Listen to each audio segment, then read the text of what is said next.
Good morning. This week's lesson is from chapter 22 of the Warrior series, and it's entitled The Sammy B. To give you an idea, prelude to what the Sammy B is about. We've talked about this Warrior series, and it's based on the theological truth that as Christians, we are not called to a life of peace and prosperity. We are called to a life of the spiritual battlefield. From the moment of our conversion, Satan has put a target on our back. We are enemies of the world and the flesh, and we are called to a spiritual battlefield. We are not called to a life of peace and prosperity in a worldly way, but we are called to battle as disciples of Christ. So this morning we're going to talk a little bit about a very small ship called the USS Samuel B Roberts. This is a quote from the book The Last Stand of the Tin Can Soldiers. It says they had come from small places to accomplish big things as the American liberation of the Philippines unfolded.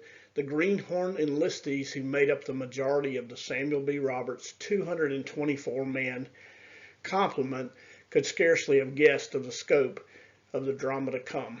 That tells you a little bit about the size of the ship. The ship was a small ship. There's 224 men aboard. You'll see most ships with a much larger number of service members on board. And that takes us into the battle that we're going to talk about this morning. The Sammy B was launched in January of 1944. It only lasted 9 months before it was sunk. And it was sunk in the Battle of Samar in the Philippines. On its first day of active service, her port propeller struck a large whale just off the coast of Maine, and she had to come back for repairs. And so it wasn't until August of 44 that 305-foot long destroyer escort was able to join the Pacific Fleet at Pearl. From there, she was deployed to the Samar Island in the Philippines. It was part of what's called Task Force Taffy 3. The Sammy B was one of 7 destroyers and destroyer escorts who were there to protect the escort carriers and to serve as bases for fighter planes and small bombers who were supporting ground troops on the island. Theirs was not a major assignment to go into battle, but more as an escort protection during the Battle of Samar. But in the early morning hours of October the 25th, the task force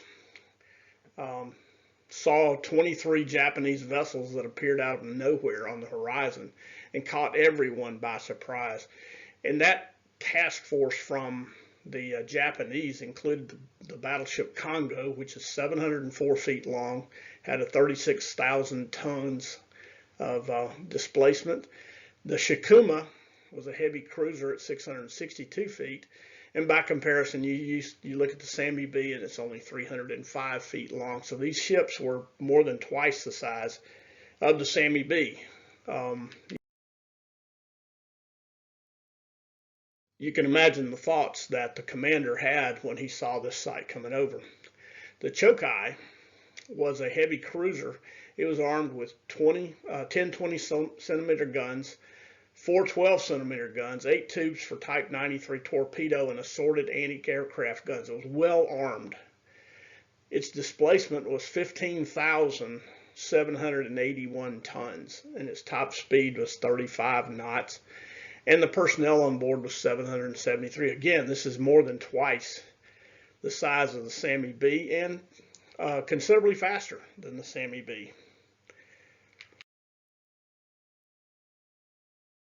You an idea of what the Roberts had in sight when they came on. The Commander Copeland, when he took a look at this sight, must have been saying, uh-oh, we're in trouble. We've got to find a way to figure this out. And their slow speed meant they couldn't run. This Japanese task force would easily overtake them. So rather than retreat, the Sammy B decided to take an offensive approach and went straight for the Japanese ship with as much speed as she could produce. Now think about this, you're really overwhelmed in terms of size and armament and personnel, and you've decided to just come straight in for an attack. So Commander Copeland gave the order. We are making a torpedo run. The outcome is doubtful, but we will do our duty. Think about that. He knew that the chances of survival was very slim. He knew he was well outgunned, but he saw the only opportunity was to turn an attack rather than try to run. And everyone on board knew that they were outgunned and outmanned, but they decided to make the torpedo run and go after the ship. But in charging the Japanese vessel, they moved in so close that the guns on the chokai could not be adjusted low enough to hit their target. So if you just picture the guns lined up shooting at the chokai or shooting at the Sammy B, the guns were going over and landing harmlessly behind it. I share a funny story about me and my granddaughter Blakeney when she and I were in Florida one year, and we got into these. She was very small, and she wanted to get into these little boats that had water cannons on it. And Blakeney and I got in and moved around in this little body of water, and she was coming and chasing me and attacking me, and we were shooting cannons at one another. Well, my cannon was mounted such that it shot a much higher trajectory of water. So Blakeney figured it out. She was just really young, about 9 years old at the time. She figured it out, and she moved in as close as she could and jammed her boat straight against mine. She was sitting there spraying water into my face and soaking every inch of my body, and all of my water was going over her head, and she just giggled and giggled and giggled at her grandpa's dilemma. But this is what the Sammy B was facing here, is the Sammy B had come in, and the chokai could not hit him. All the shells were passing overhead, and so the Sammy B launched 3 torpedoes, hit the stern of the chokai, inflicting heavy damage on its structure. Then it turns attention to the Shikuma, setting its bridge on fire and destroying one of its main gun turrets. On board the Sammy B was a young man by the name of Paul Henry Carr. He was a Navy gunner's mate, 3rd class.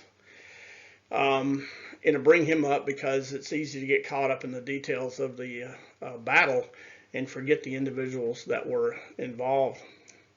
Paul was just 20 years old. He came from Chakotah, Oklahoma, to serve. He had 8 sisters, and he married his girlfriend, Goldie Lee Jameson, on October the 23rd, 1943. On their first anniversary, he was engaged in this battle, far away from his new bride. He was killed in action just 2 days later, 2 days after his first anniversary. You look at Paul's picture there, and he reminds you a lot of a redheaded kid we all knew and loved, Opie Taylor on the Andy Griffith Show. And just that boyish look, and cannot imagine what he did, but he served as a hero aboard this ship. As he was the gun mount captain of the Roberts, he led his gun mount team to fire 324 rounds in 35 minutes in the firefight. And as he was dying at his post, he was found at his post gripping the last unfired round. Paul didn't give up. He continued to fight until he could fight no more. And he died at his post. He was buried at sea. And he was the posthumous recipient of the Silver Star for his actions in the Battle of Samar. And the country named a guided missile frigate after him in 1985 as the USS Carr.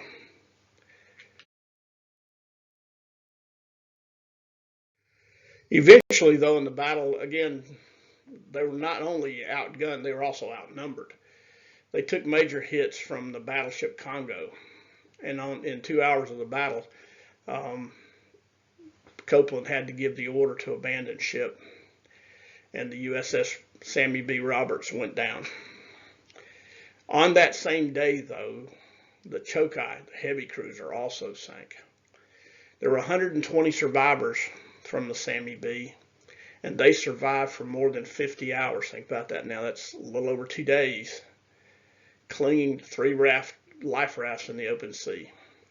90 men went down with the ship, and the survivors were adrift for 3 days, surviving wounds, avoiding shark attacks, all the things that you would expect to have when you're afloat at sea in that situation. Which brings us to the story of the first church and the call of the disciples. That's a picture of Samar Island in the Philippines there in the background. And in Matthew 10, these are the instructions that Jesus gave the disciples. Notice they're not instructions of peace and prosperity. They're much stronger than that. He said, "Go nowhere among the Gentiles, but go to the lost sheep of the house of Israel, and proclaim as you go, saying, the kingdom of heaven is at hand.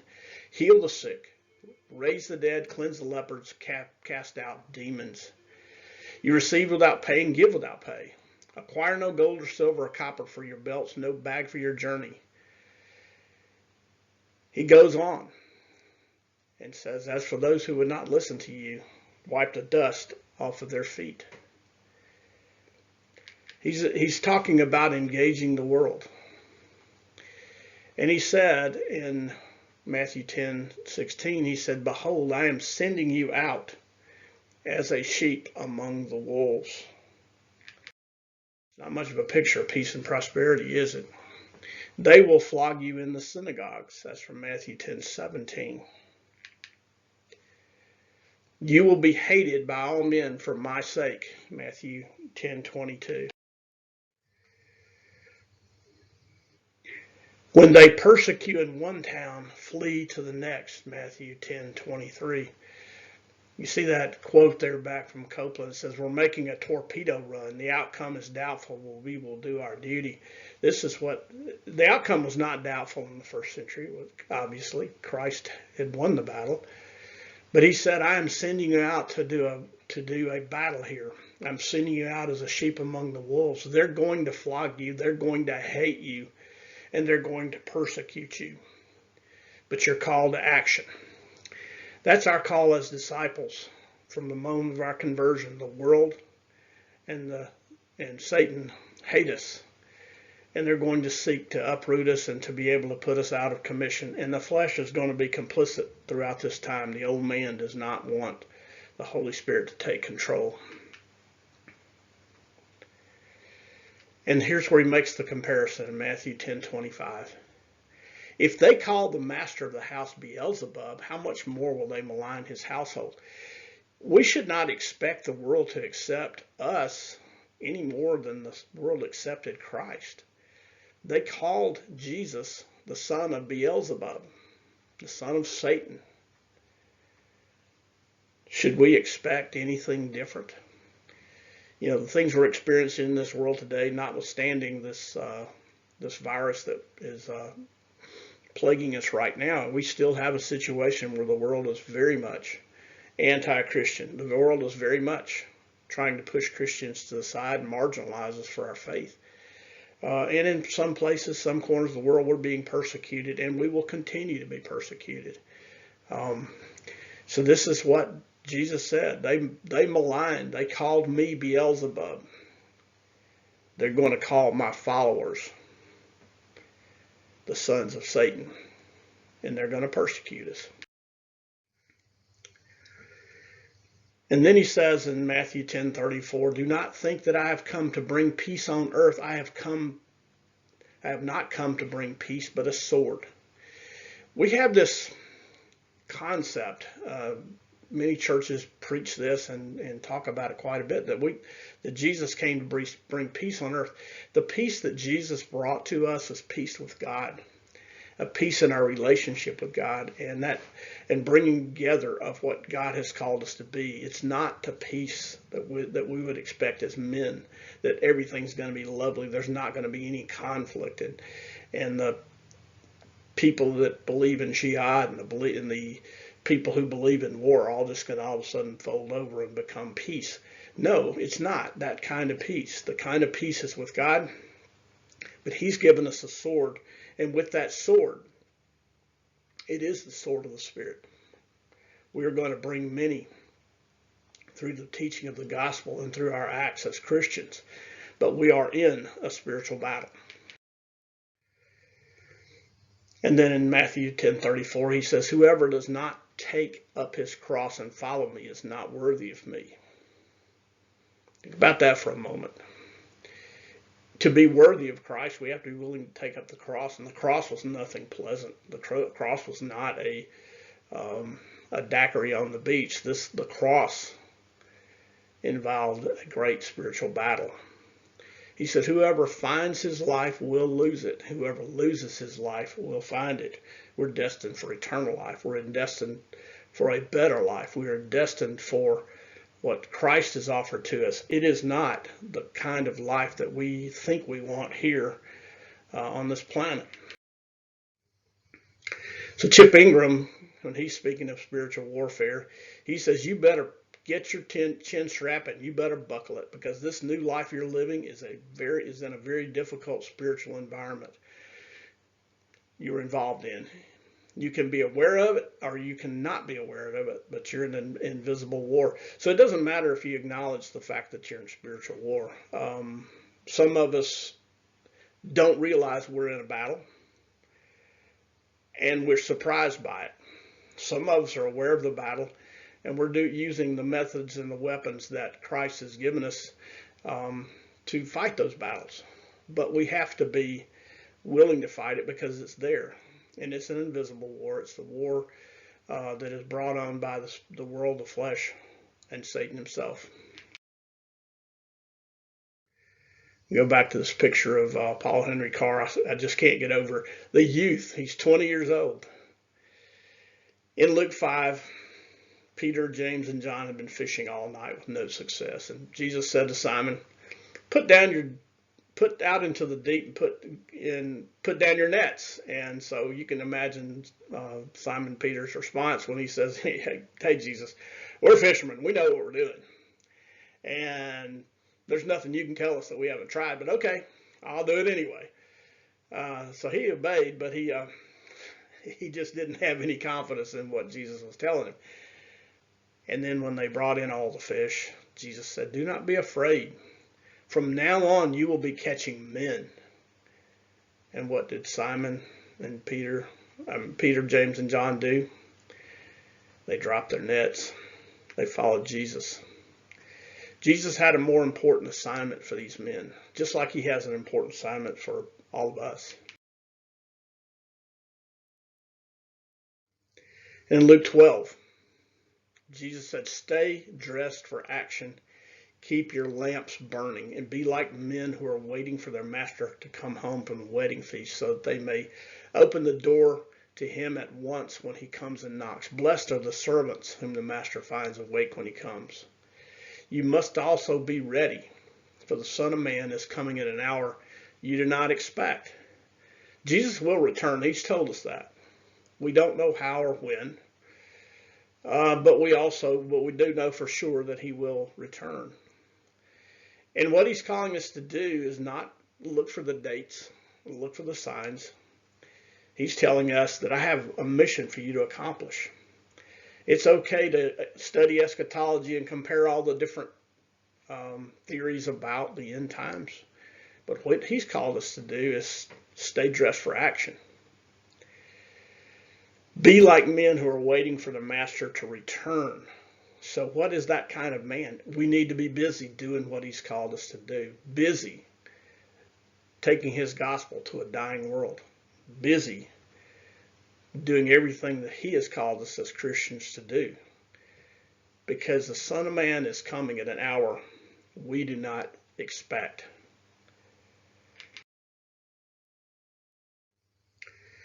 So the world will cling to its passions, possessions, reputation. That's the only hope they have for. They have no other hope other than that, because the world and its culture believe that this is all there is. So what they're hoping for is to accumulate as many toys as they can before they go to the grave. As believers, we shouldn't get caught up in that type of lifestyle. We shouldn't have that same kind of passion. Our passion should be for eternity. And we need to forget this world and just recognize that we're just passing through. We're visiting here. We're in a battle, but we're foreigners. Our material possessions, every single one of them. I want that Shelby. I want that 1966 Shelby Cobra. I would just love to have one. I'm a car guy. But guess what? Every one of them is going to die to rust. There are some of us that are really looking for the bigger houses, bigger diamonds on our hands, and we want to keep up with all those things. If you look and you notice that all these houses will soon turn to rust and die out. Our houses are going to be sold and resold, and they're going to rot on their foundations. Our reputations, our social positions will be short-lived. I saw it in a cemetery one day. I made a comment, and probably not an appropriate comment, but I noticed a person who had died. It said John Smith, attorney at law. And I just looked at Valerie inappropriately, and I said, okay, he's not an attorney at law. And she says, how do you know that? I said, because he hasn't kept up his continuing education. He died 4 or 5 years ago. So by now he's probably been disbarred. You laugh at that sort of thing, but he was an attorney, but he's no longer an attorney. He's destined for eternity. If he was a Christian, he's with Christ. And that's the same thing with our master's degrees and our doctorates. It's the same thing if we were the top of our class at the university, or if we're a plumber, or if we're a janitorial employee. All of that is gone. Our stresses will disappear. Our fatal illnesses, this COVID-19 is going to be gone away. It's just a transition to eternal life. The stresses, struggles of life will disappear. Paul had the attitude, for me to live as Christ, to die as gain. That's the attitude we're called to have, and so many of us struggle with this, and we just don't have that attitude. But Paul said, okay, if you want me to live, I'll continue to do your work. He said, if I die, I get my promotion. So for me, it doesn't matter. To live as Christ, to die as gain. Paul had a wonderful perspective on life. But yeah, we get caught so much up into it that we're fighting for everything we can, and we act as if this life is all there is. When David Livingstone, the African pioneer, was working in Africa, some friends wrote to him. He said, we'd like to send some other men to you. Have you found a good road yet? And Livingstone wrote back, if you have men who will only come if they know there's a good road, then I don't want them. I want men who will come if there's no road at all. See, Christ has called us to a mission. And we shouldn't be looking for the easy way. We would simply be looking for the way to follow him and to obey him wherever he's called us to do. Stay dressed for action. Know that we're going to encounter battles along the way. Know that we're going to encounter conflict, spiritual conflict from the world, spiritual conflict from Satan, spiritual conflict. Jesus was talking about the end times. In Matthew 24, the disciples asked him about the end times. And it's interesting that he didn't answer them by saying, this is what's going to happen at the end times. He says, see that no one leads you astray. Many will come in my name and lead many astray. Nation will rise against nation, famines and earthquakes. Look at what we're going through now. This is the same type of thing. Many people are coming in the name of Jesus with a false message, a false gospel. This gospel prosperity message and things like it are leading many people astray. They're expecting something different from their relationship with Christ. But then he says, all of these are but the beginning of birth pains. They're not the signs of the end time. They're the beginning of the birth pains. It's like a woman going into labor and starting to have those contractions and starting to have those labor pains. But the delivery's not yet. Then they will deliver you up to tribulation and put you to death, and you will be hated by all nations for my name's sake. So we're living in the end times. We know that we were living in the end times back during the first century church. We don't know how long the end times are going to last. Thousands of years, hundreds of years, tomorrow. But he says, people are going to deliver you up to tribulation and put you to death, and you'll be hated by all nations for my name's sake. We're not seeing that in our country as much as many countries are seeing it around the world, but we're starting to see it move into our country. We're starting to see it move into the Bible Belt. And he says, and then many will fall away. Many false prophets will arise and lead many astray. Because of lawlessness, the love of many will grow cold. So our call, it says the gospel of this kingdom will be proclaimed. Jesus said it's going to happen. He didn't say if we don't do anything, it won't happen. He said it's going to happen. This is his will. This is his plan. This is the way he's going to do it. He's going to do it through us. Or if he's not going to do it through me, he's going to do it through someone else. But the gospel of this kingdom that he brought is going to happen up until the time that he calls us all home. Concerning the day and hour, no one knows, even the angels of heaven, nor the Son, but the Father only. For as were in the days of Noah, so will be the coming of the Son of Man. For as in the days before the flood, they were eating, drinking, marrying, giving in marriage until the day Noah entered the ark. They weren't expecting the flood. People were just going on with their daily lives. And it is going to be that as we approach the time of the end. And so will it be with the coming of the Son of Man. You can interpret verse 40 as a pre-tribulation rapture, or you can interpret it a number of different ways, where the person that is left is the one who is actually the Christian who has done his work, and the ones that are taken away are not part of a rapture, but instead part of a judgment. We don't really know how that should be interpreted. Depends on how you read it.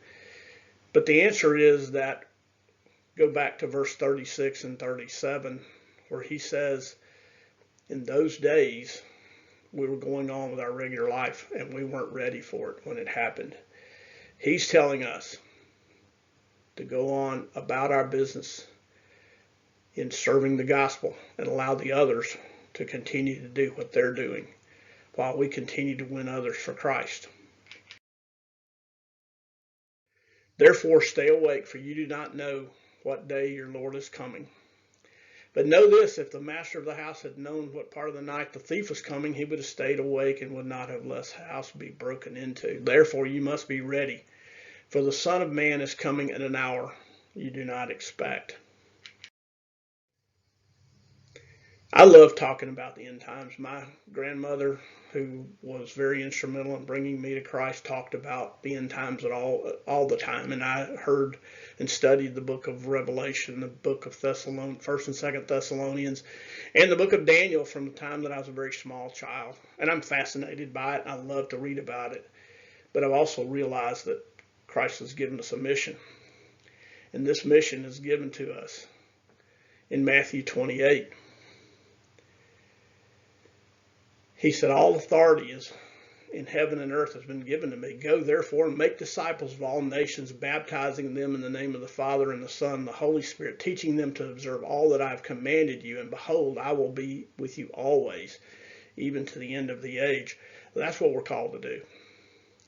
We can study, we can learn, we can even enjoy talking about eschatology and those types of things. This is what he's called us to do.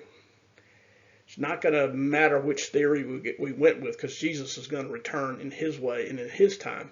But he's called us to go and make disciples.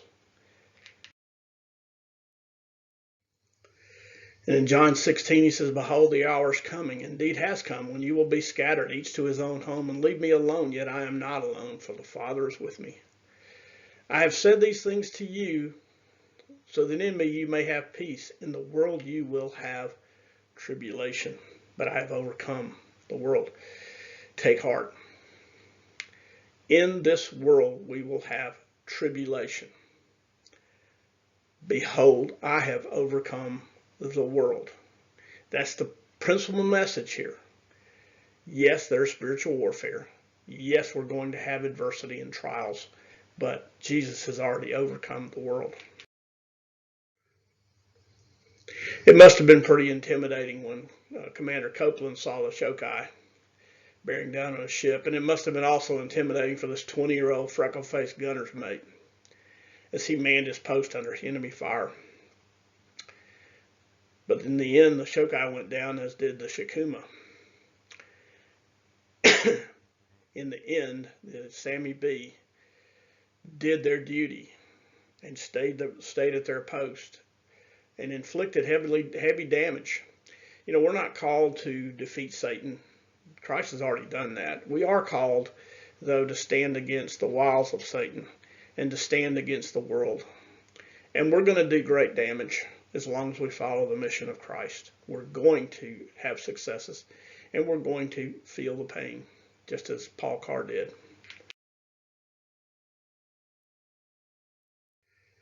Jesus told his disciples that the world would hate them. He told them they would face persecution and trials. Satan and his allies can be intimidated. Spiritual warfare is an intense battle. The world is on the attack, and they're under the delusion and the direction of Satan himself. The flesh inside of us wants us to give up and oftentimes wants us to be complicit with the enemy. But when we read the accounts of the lives and deaths of the apostles, we have to be cognizant of the fact that they were all willing to suffer and die for the mission. All of them experienced trials, persecution, suffering, and death. And the historical records tell us that all of them died a martyr's death with the exception of John. Paul, Silas, and Luke were beaten and imprisoned. Elijah was pursued and attacked by Jezebel and Ahab.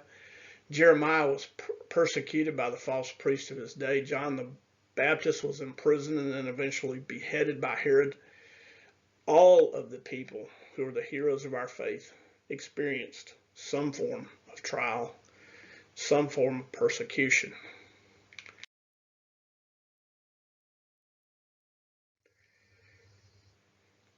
When Jesus called the 12, he instructed them to put down their nets and walk away from the normal life. Take up a cross, follow him on a mission. It's a mission that they did not understand. And it took them 3 years to go walking with Jesus to start figuring this out. And even then, they didn't figure it out till after he had risen. They had trials beyond comprehension in their future. But in Luke 12, he said, stay dressed for action. Keep your lamps burning and be like men waiting on their master to come home. Are you waiting today for the return of Christ? Are you so caught up in the world that you're fighting every day, and then on Sunday we look back at our spiritual life? We go to bed at night, we put on our pajamas, turn off the light, and we try to sleep comfortably. But Jesus has called us to do the opposite. He's called us to get into a foxhole. Keep ammunition in our guns. Keep one eye open when the sentry posted by, because the battle is there and the battle is coming to us. The nature of spiritual warfare. We are called to a mission that will draw the fire of the enemy. The mission to which we are called is worth the temporal cost. And by temporal cost, I don't want to downplay that. Some of it might cost our life. But remember what Jim Elliot said in his most famous quote we all love to quote. He is no fool who gives up what he cannot keep. What can I not keep? Everything. I can't keep my reputation. After I die, and for a period of time, some people will remember me, but eventually will be walking by my gravestone, and there will be just a dash there. Born, dash, died. Nobody will really know what went into the dash. They're not going to know what kind of car I had, whether I was an accountant or a bookkeeper or a doctor or a lawyer. They're not going to know that. They're not going to know that I finally got that Shelby that I want so badly. They're not going to know that I had only 3 guitars while my buddy Lance has 18. They're not going to know the things I've done, the things I've accumulated during life, because all those are going to go away. So giving up what I cannot keep to gain what I cannot lose. What do I gain that I cannot lose? An everlasting, eternal relationship with the King of Kings, the Lord of Lords, who loved me and gave me himself for me, who will be at my side for the rest of eternity after this life is finished. Give up what we cannot keep to gain what we cannot lose. The spiritual warfare is here. The battle is worth it. The temporal costs are worth it, even if it takes us to death. Appreciate you listening to me this morning. We're hopefully one day we'll get back together, and sooner than later, and get back together and talk about things in person. Until then, I will pray for you, and I wish you for the best. Stay safe from this blasted plague that's going around the world, this pandemic. It is of short-term duration, and God knows when it's end, and God knows how each one of us is going to navigate it. So with that, I'll close and hopefully talk to you again next week. Thank you.